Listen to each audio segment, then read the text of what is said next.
कक्षा 12वीं में आज हम सीखेंगे बिना समझौते के साझेदार पर किस तरह से लाभ हानि खाते बनाए जाते हैं। कंडीशन बहुत ज़्यादा दिया जाएगा ऐसे प्रश्नों में, तो 8वां 9वां जो क्वेश्चन है वो यही है जिसमें बिना समझौते के साझेदार बन जाते हैं। ठीक है, नियम बस ये याद रखना है कि जो साझेदार बिना समझौते के बने हों उनके लाभ हानि खाते में पूंजी पर ब्याज, वेतन, कमीशन कुछ नहीं दिया जाना होता। लाभ को लाभ साइड लिखते हैं और उन्होंने अगर अतिरिक्त पूंजी दी गई है तो उस अतिरिक्त पूंजी पर उनको बस ब्याज देना होता है। ऋण पर ब्याज आप ये कह सकते हैं, इसलिए लिखा है ऋण पर ब्याज। और उसके बाद लाभ हानि को बराबर भागों में बांट दिया जाता है। ठीक है, कोई कम ज़्यादा नहीं। तो ये दो नियम याद रखने हैं और इसके खाते बनाना है। अब ये क्वेश्चन हिंदी इंग्लिश दोनों में मैं आपको दिखा रहा हूँ, इसको पढ़ के समझना है कि क्या क्या इसमें घुमावदार शब्दों का इस्तेमाल किया जाता है। जैसे 1 जनवरी 2002 को अ और ब साझेदार हैं जो कोई लिखित या मौखिक समझौता नहीं किए।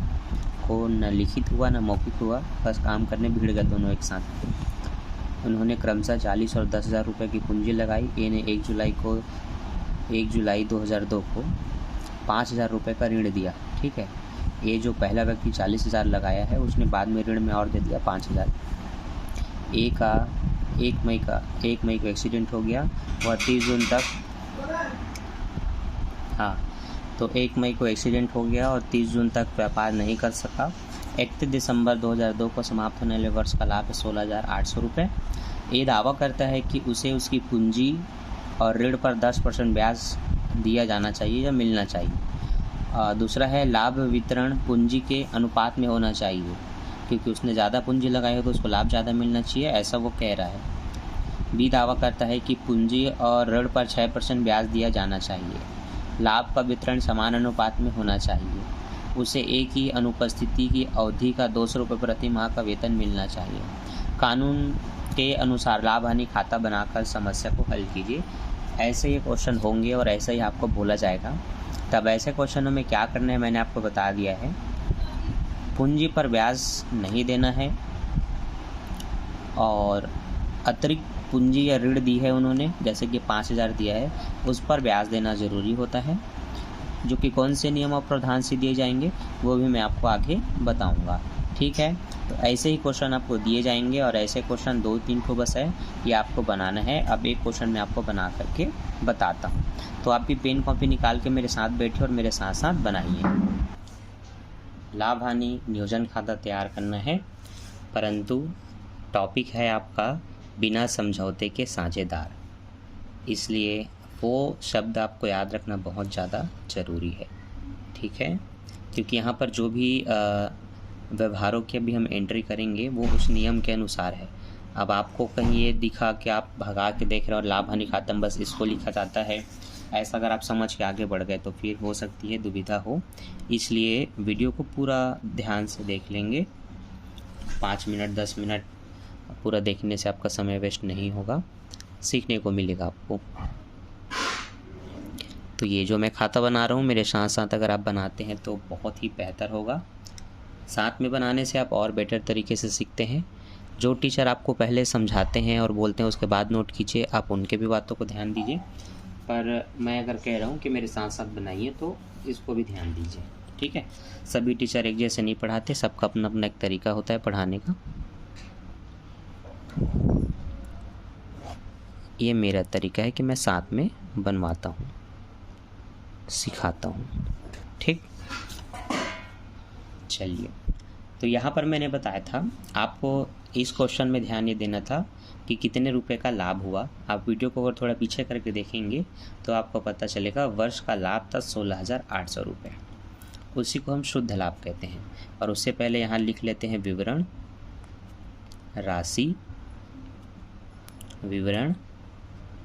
राशि। इंग्लिश मीडियम के बच्चे profit and loss observation account, particular amount. Net profit जो है आपका वो आपको लिखना है, जिसको हम शुद्ध लाभ लिखते हैं, शुद्ध लाभ। अमाउंट देख करके जान जाया करो वो क्या चीज़ है। ये नेट प्रॉफिट है 16,800। अब ऋण पर ब्याज देना होता है, जो मैंने आपको समझाया था। ऋण ए ने 5,000 रुपये का दिया है। ठीक है, तो ए का ऋण या ऋण पर ब्याज, तो ए के ऋण पर ब्याज आप लिखेंगे या इंटरेस्ट ऑन ए लोन, ए के ऋण पर ब्याज। ठीक, तो अब एक नियम नोट कर लेना है जो मैं आपको बता रहा हूँ नीचे में। ठीक है, ये आप एग्ज़ाम में भी लिख सकते हैं और यहाँ पर भी आपको पता होना चाहिए क्या, कि बिना समझौते के साझेदार के ऋण पर, बिना समझौते, ये समझौते के साझेदारों के ऋण पर 6% वार्षिक दर से ब्याज दिया जाता है।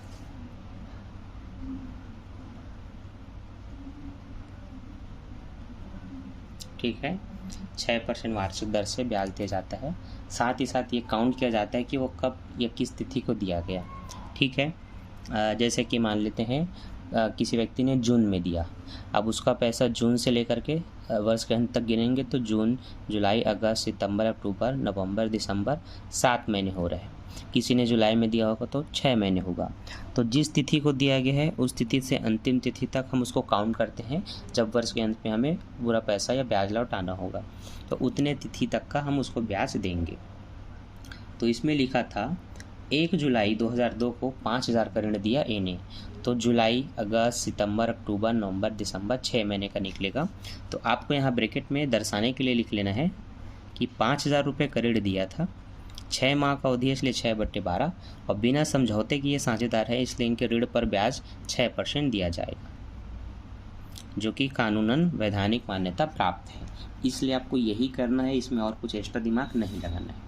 ठीक है, अब 6 कम 6, 6 दूनी 12 ऐसे कट गया, 2 जीरो से ये 2 जीरो कट गया, 2 से काटेंगे तो ये 3 हो गया, 50 दिया 150 होता है, तो ऋण पर ब्याज की जो अमाउंट निकली वो 150 रुपये निकली, 150 है ना। ये दिखने में आपको शायद 6 जैसे दिखे, 6 नहीं है 5 है। ठीक है, क्लियर है।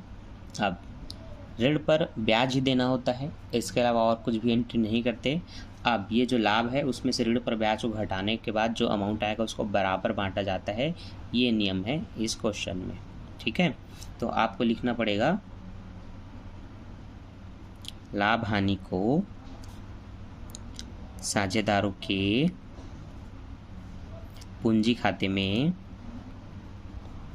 हस्तांतरित करने पर profit transfer to partners capital account, ये इंग्लिश में लिख लेंगे। और अब आपको ए और बी को इसको बांटना होता है, तो ए और बी ऐसे लिख लेंगे, और बांटने का जो कार्यविधि है वो आपको यहीं पर कर लेना है। ठीक है, तो ये मेरे पास एक बिजली बिल है, यहीं पर मैं पीछे में करता हूँ। ठीक है, चलो देखो, तो 16,800 में 150 रुपये घटाना है, तो ये सबसे पहले हमने लिखा 16,800, इसमें से 150 घटाना है तो मैं -150 कर रहा हूँ इस तरह से। 10 में 5 जाएगा, 5 बचेगा, इसने हासिल दिया तो 7 में 1 जाएगा 6, 6 और ये 1।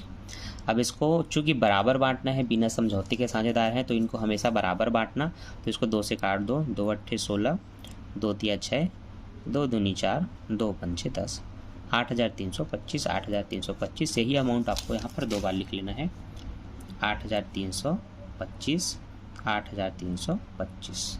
ठीक, और जो अमाउंट ज़्यादा है उसी को दोनों पक्षों में लिख के बैलेंस करना होता है। तो ये तो आपको मैंने पहले ही बता दिया है, आप सीख चुके हैं, है ना। मेन चीज़ था ये एंट्री जो अभी आपको बंटवारे के रूप में करके करना था। तो बस बच्चों यहाँ पर कोई गलती मत करना, और ऐसे क्वेश्चन हो सकता है किसी वर्ष में अगर टफ देना है क्वेश्चन, घुमावदार देना है तो दिए जा सकते हैं। ठीक है, हो सके हाल ही में 2 साल के अंतर्गत ना दिया हो तो ये मत सोचना कि ऐसे क्वेश्चन नहीं आएंगे, घुमावदार क्वेश्चन ही एग्ज़ाम में ज़्यादातर पूछे जाते हैं। ठीक है, तो ये क्वेश्चन है इम्पॉर्टेंट आप सभी के लिए। तो ये बन गया बिना समझौते के साझेदारों का लाभ हानि नियोजन खाता, जहाँ पर सीखना ये है लाभ को पूरा लिखना है, और उन्होंने बीच में कोई भी अतिरिक्त पूंजी दी है उस पर 6% की दर से ब्याज देना होता है। गिन लेना किस तिथि को दिया गया, उसके अंतिम तिथि तक की महीने को काउंट करके उस पर ब्याज देना है। 2 महीने का होगा तो 2 महीने का ब्याज, 4 महीने का होगा तो 4 महीने का ब्याज। इसके बाद खेल खत्म इसका। दोनों पक्षों को जोड़ के लाभ को बराबर बांटना है, बस इतना याद रखना। वो 2 नियम के साथ ये वाला टॉपिक होता है यहीं पर समाप्त। ठीक है, अब तक हमने आपको टॉपिक वाइज बहुत कुछ सिखाया है जो कि आपके एग्ज़ाम के लिए बहुत इम्पॉर्टेंट है। हमने आपको सिखाया लाभ हानि खाता बनाना, फिर पूंजी खाता बनाना, फिर स्थायी पूंजी, अस्थायी पूंजी, फिर चालू खाता इत्यादि हम एक एक करके बना चुके हैं। ये पूरे चिट्ठे उसी के हैं जो आप पीछे देख रहे हैं। सब कुछ हमने 1 बाय 1 करके एक एक वीडियो में सीखा था। ये पार्ट 1 था, पार्ट 2, पार्ट 3, पार्ट 4 और ये मेरे ख्याल से अब पार्ट 5 होगा, जिसमें कक्षा 12वीं अकाउंट के चैप्टर 1 के टॉपिक वाइज में सारे क्वेश्चन बताते जा रहे हैं। ठीक है, अभी 2-3 टॉपिक और बचा है, तो मेरे ख्याल से इस पर 8 से 9 या 10 वीडियो भी आ सकती हैं जो कि आपके लिए बहुत इम्पॉर्टेंट है। अगर आप ऑफलाइन कोचिंग करना चाहते हैं तो इंस्टाग्राम में मुझे मैसेज कर सकते हैं, आप कॉन्टैक्ट नंबर और डिटेल एड्रेस सब बता दिया जाएगा। ठीक है, तो मिलते हैं नेक्स्ट वीडियो में। सीखिए और क्वेश्चन बनाते रहिए STM सर के साथ। Bye bye.